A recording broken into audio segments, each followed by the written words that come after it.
Now, today's lecture is on something I did back in, well, I started writing it in 2012, and just to give you a very, very quick potted history of where I was in 2012, I was actually working in Sharjah in the United Arab Emirates, and I was a teacher trainer in Sharjah, and all of my students were Emirati. And I used to teach education, obviously, but obviously being my specialism being disability and education, I noticed that there was a massive interchange and a massive change in attitudes towards disability in the Middle East. And so first I did a paper on disability in the GCC, which is like the European Union in the Middle East. So Saudi Arabia, UAE, Oman, Qatar, Bahrain, and places like that. And they formed a group together. And then I noticed one big topic came up again and again and again, and it changed people's attitudes to disability quite significantly, and that was Islam. And I noticed there was quite a big overlap between attitudes towards Islam and Christianity in disability, but also in terms of understanding of disability and actually institutionalization of disability. There was a gap simply because institutionalized education in the Middle East is relatively new compared to Europe. And when I say relatively new, we're talking about 100 years in terms of formal institutional education, as opposed to several hundred years in Europe. So I was interested in the literature that existed on Christianity and Islam on disability, and with particular relation to institutionalization and education, because obviously those are my fields. And so I published it when I was back in the UK. So even though it's got Canterbury Christchurch on it, I started actually writing this when I was actually in the Middle East. So I was leaning towards that kind of understanding, particularly in what we call the MENA regions, which is the Middle East and North Africa, and the Gulf region, and that band of countries going across North Africa from Egypt all the way over to Morocco. So I asked two research questions at the beginning of this study. How much are Christian and Islamic MENA Arab attitudes to disability shaped by religion? And this is a really important question because our understanding of disability, everyone assumes, is secular. In disability studies, we always talk about the social model of disability and assume it's come from sociology and social movements. Whereas I found that there was quite a core, a foundation that was based on people's religions, both in the Middle East and in Western Europe. So when I talk about Western Christians, I'm talking about Western Europe and North America in particular, and Australia and so forth.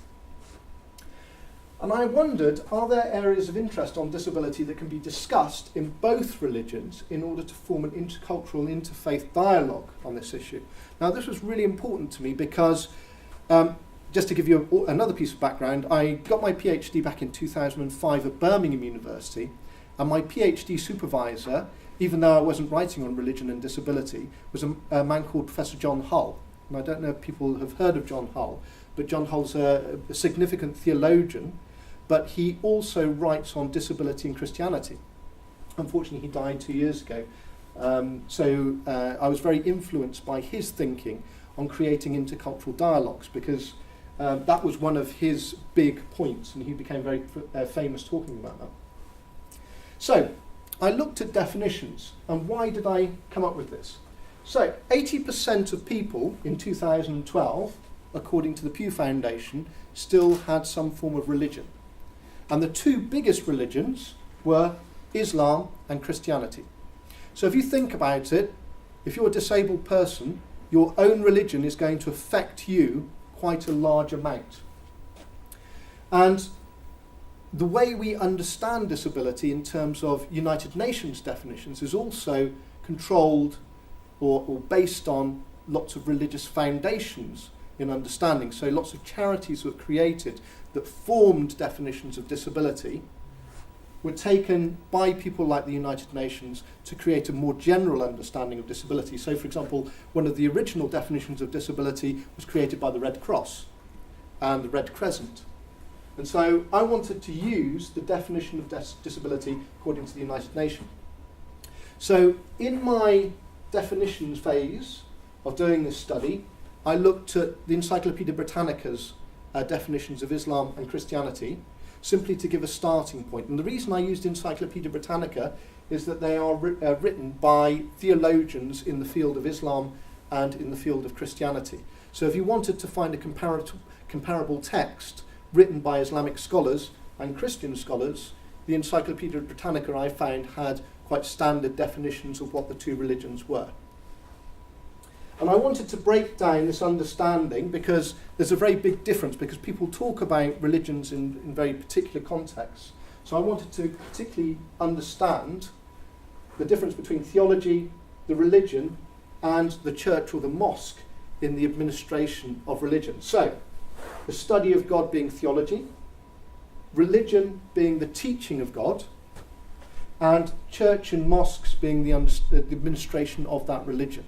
So when people talked about religion and disability and religion, and funnily enough, this was published in a journal called Disability and Religion, it was to do about the teaching of God. So it's not necessarily what is in holy manuscripts and so forth, it's what people are teaching and how people are interpreting religion.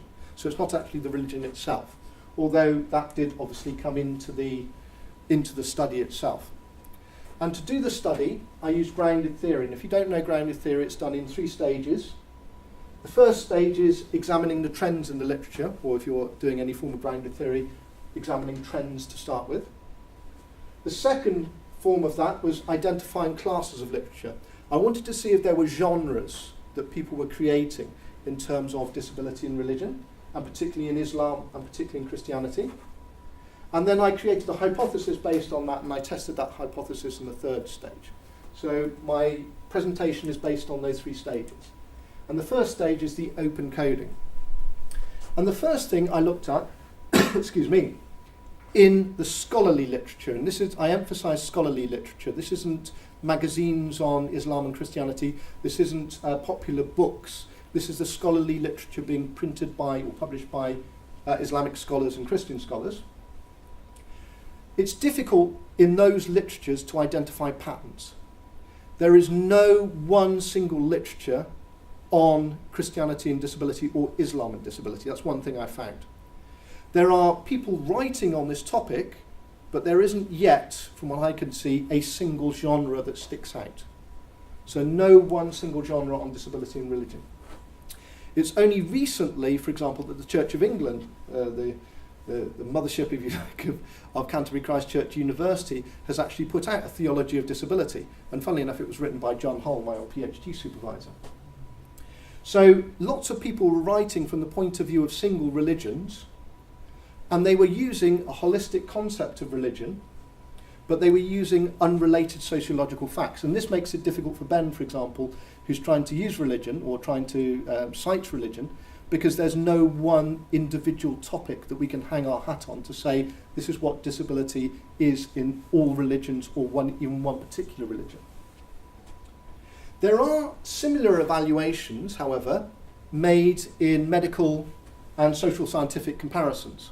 So sometimes people talk about the GCC, for example, in their research, and they'll talk about Arabic and Islamic countries, and they'll say there are particular issues that relate to Arab and Islamic countries when we're looking at disability, but they'll look at it from a medical perspective rather than the religious perspective, and they'll classify people according to their religion.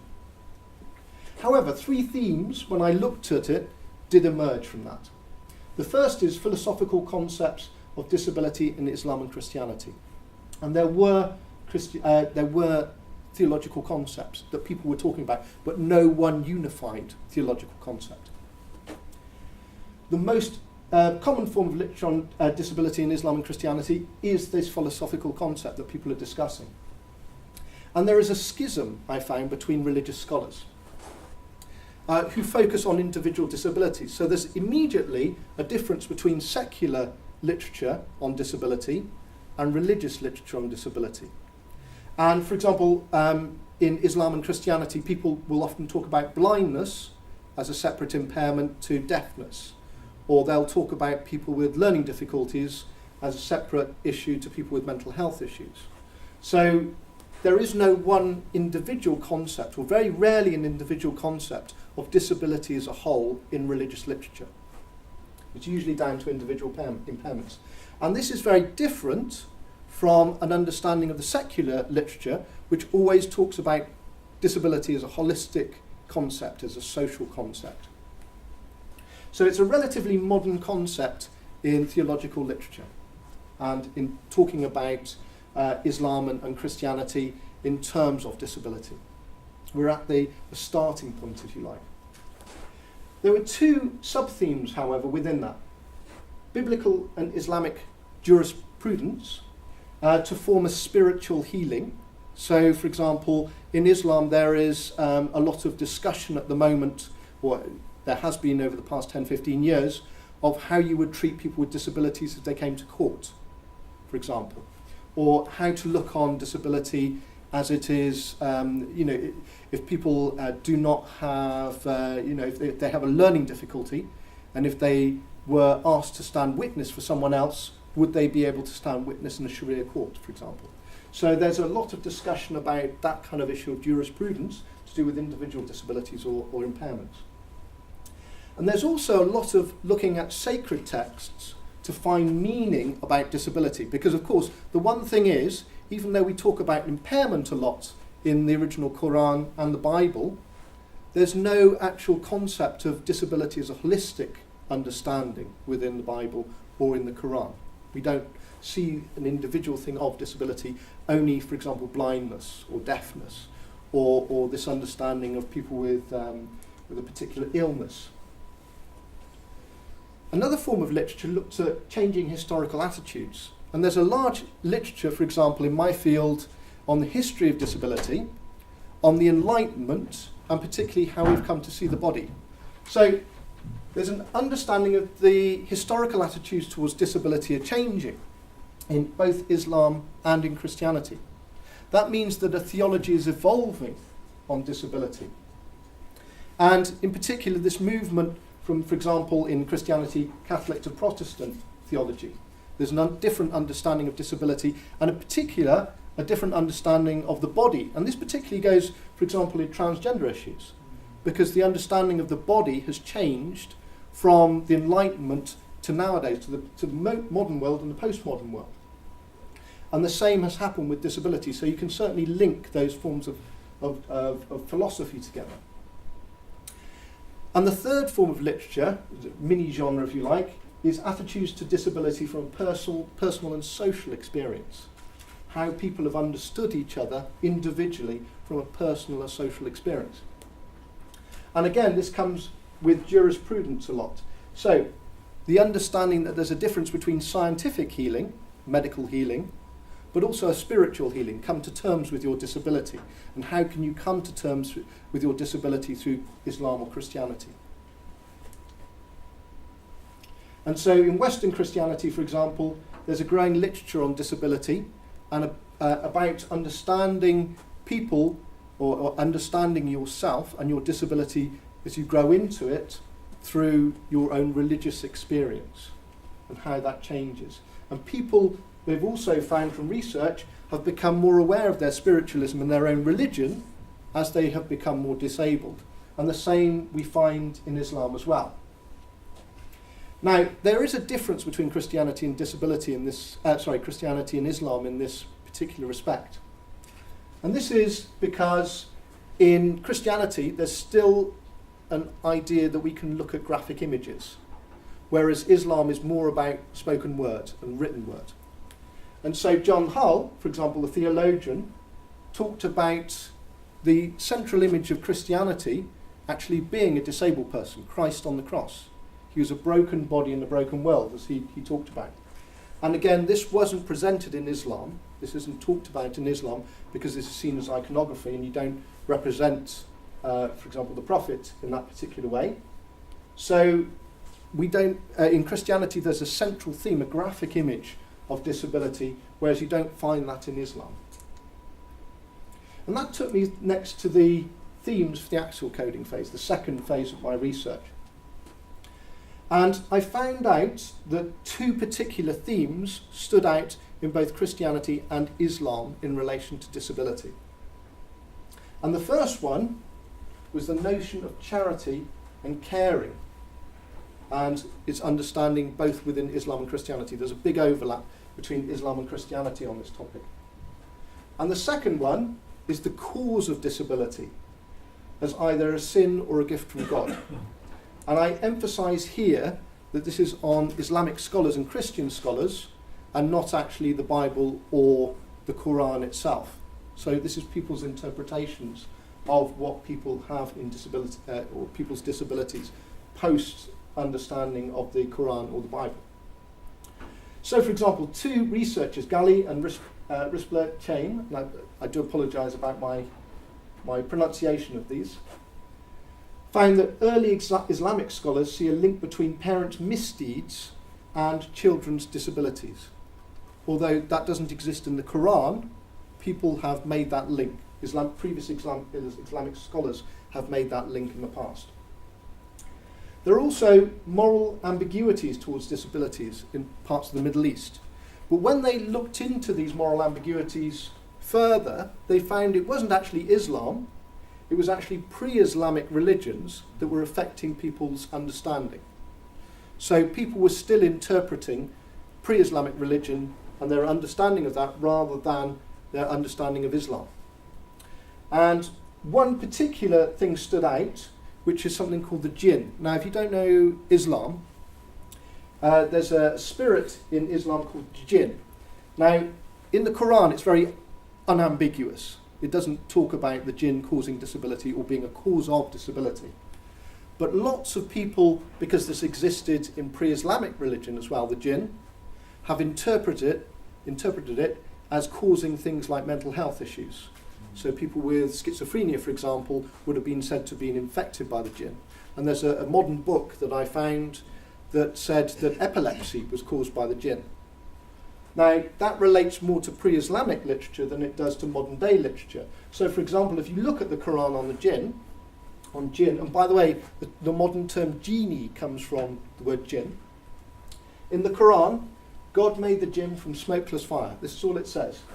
And the jinn is deceptive, it undermines the word of God. So it's a bit like the devil or a spirit coming to undermine spirituality.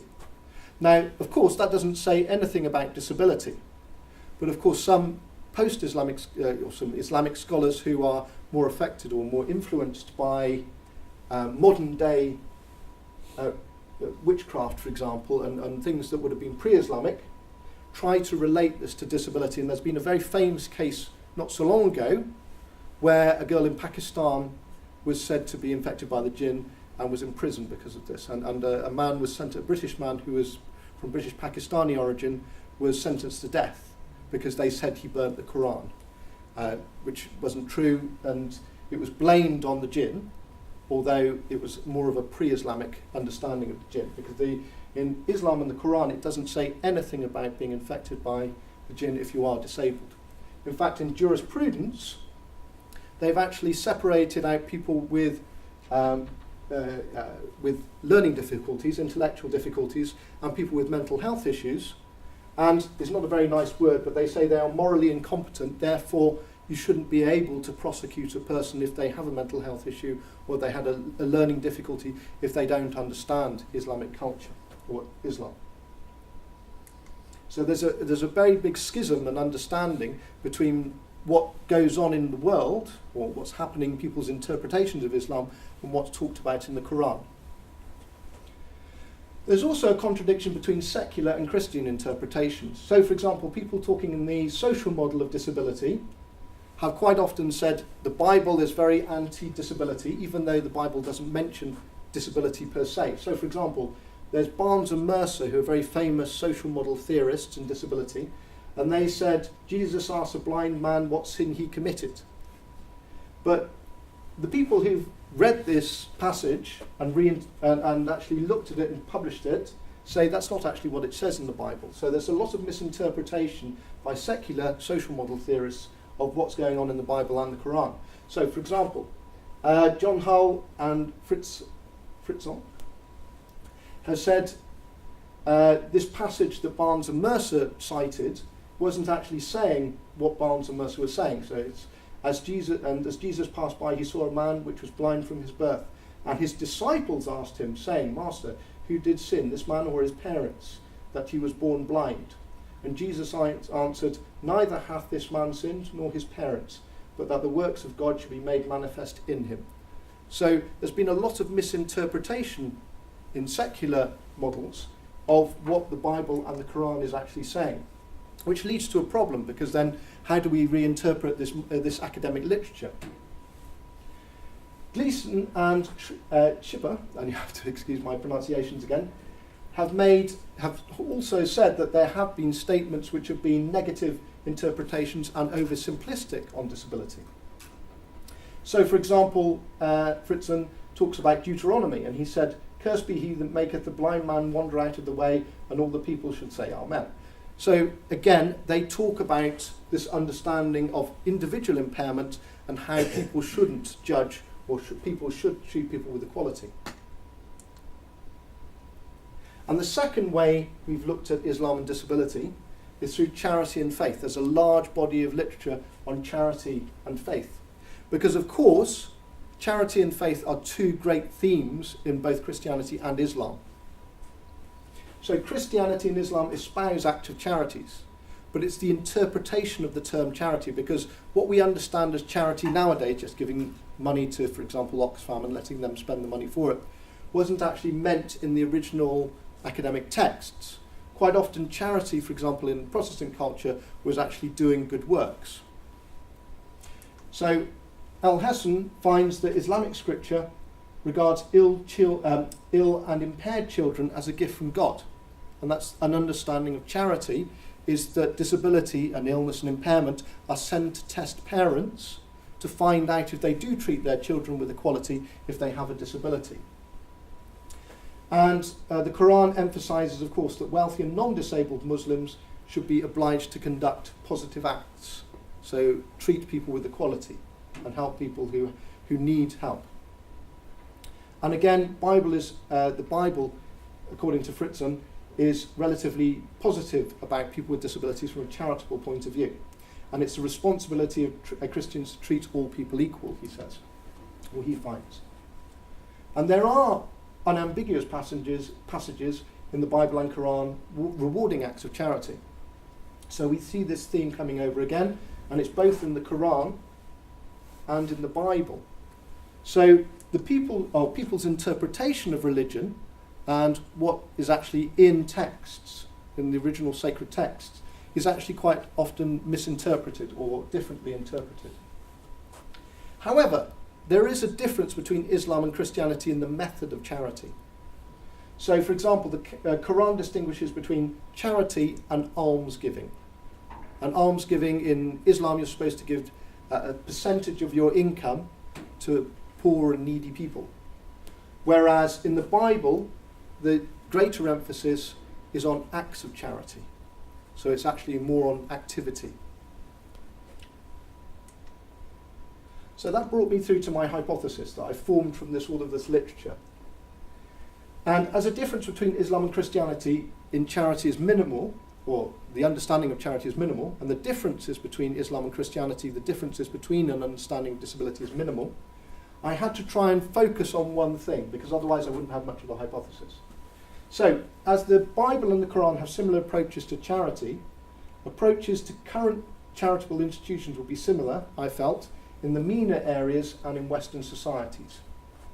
However, I found that there was a distinct difference, and that difference could probably be laid down as being the difference between the understanding of charity in Islam and the understanding of charity in Christianity. And probably that's the only difference I found.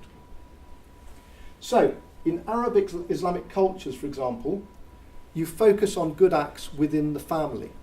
So if you have a child who is disabled, that's the focus of your charity. Whereas in Western societies, institutionalization and the institutionalization of people with disabilities is usually outside of the family. It's controlled by state, it's controlled by government, because quite often Christian societies have evolved to go beyond the family. Whereas in institutionalized states for Islam, the giving of alms is expected. So charitable acts in terms of money are given to institutions, but not activity. So where there are institutions in Islamic countries, in MENA, we find several people, Terpstra, found that prior to 1700, that the largest charities in the Islamic world were actually in the Ottoman and Persian empires, and they were created by Christian traders. And people in the GCC countries nowadays, who have institutionalized recently and developed their own educational systems, have largely taken from Western models. So even in MENA countries and in the GCC, the understanding of charity, or the modern understanding of charity in education institutionalization, largely comes from Western Christian models. Excuse me.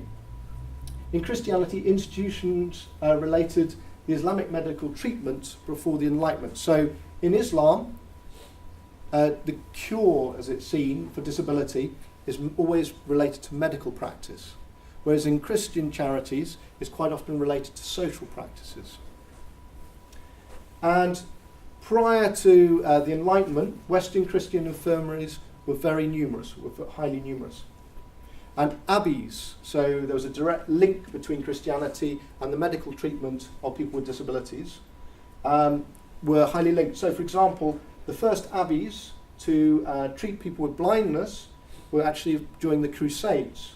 And these are people who had their eyes gouged out by Saladin, it was found. Selway and Ashman found that.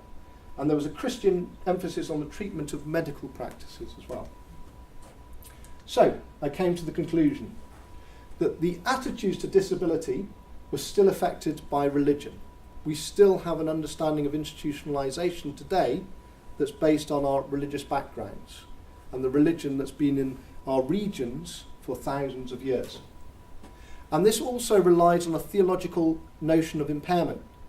So the first schools for the blind, for example, in my books that I've written recently, have always come from Protestant and Catholic foundations. So they were always formed, the first educational institutions for the blind, and also for the deaf, and also for people with learning difficulties, were founded by people who had a religious foundation. There's a limited literature on institutions in the 19th and 20th century, however, in Islamic Arabic culture. And that literature doesn't exist, so we don't know so much about Arabic institutions. But what we do know is that the larger charities that existed were based quite often on models created by Christians who were trading with those nations at the time, such as the Red Crescent. And institutions in the MENA region have been inherited largely from Western Christian philosophies. And more research, therefore, is needed on Islamic institutions. Thank you very much. And there's lots of references there if you need them. But if anyone's interested, I can send you the PowerPoint or the article. Thank you very much.